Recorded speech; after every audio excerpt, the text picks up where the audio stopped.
trouvez actuellement sur le square Froissart, dont le nom rappelle l'un des plus illustres enfants de Valenciennes, Jean Froissart. Ce dernier est né en 1337 à Valenciennes et est mort en 1410 à Chimay, en Belgique. On le considère comme l'un des plus importants chroniqueurs du Moyen-Âge. En effet, ses récits, basés sur ses souvenirs personnels et des témoignages, constituent une source d'informations fiables à propos de grandes périodes de notre histoire, comme la guerre de Cent Ans. Sur cette place s'élevait jusqu'à la Révolution la collégiale Saint-Géry. Fondée au 8e siècle, suite au passage de Pépin le Bref à Valenciennes, c'était la plus ancienne église paroissiale de la ville. Elle devint collégiale suite à l'installation en 1269 des chanoines de Notre-Dame de la Salle.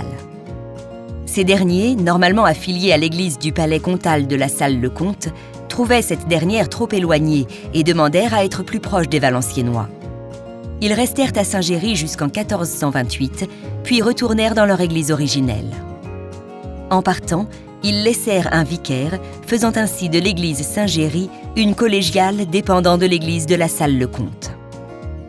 En 1842, cette place fut choisie pour recevoir un monument élevé à la mémoire de Jean Froissart. Ce projet, dont les prémices avaient vu le jour dès 1834, fut confié au statuaire valenciennois Henri Lemaire.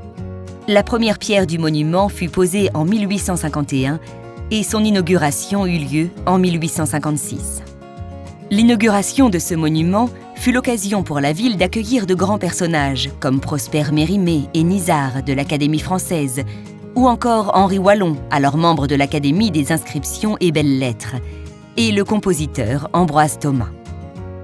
Ce monument permet d'admirer un Froissart assis au milieu d'une assemblée des principales personnalités valenciennoises, parmi lesquelles l'empereur Baudouin Ier, né en 1172, la reine Philippa de Hainaut, née en 1313, ou encore les historiens valenciennois Henri d'Outremont, né en 1546, et Simon Le Bouc, né en 1591.